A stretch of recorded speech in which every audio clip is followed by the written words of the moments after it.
Meaning of dealership.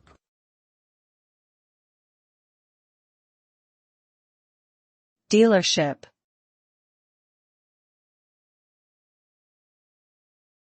Dealership.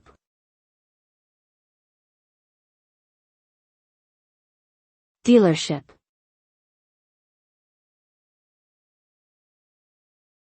Dealership.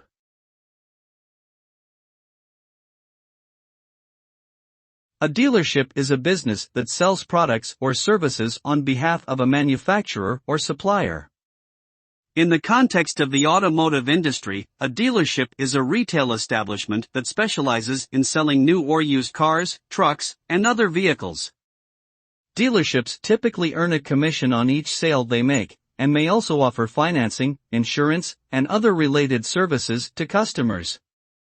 These businesses often have exclusive rights to sell certain brands or models of vehicles in a particular region, and are an important part of the supply chain for the automotive industry.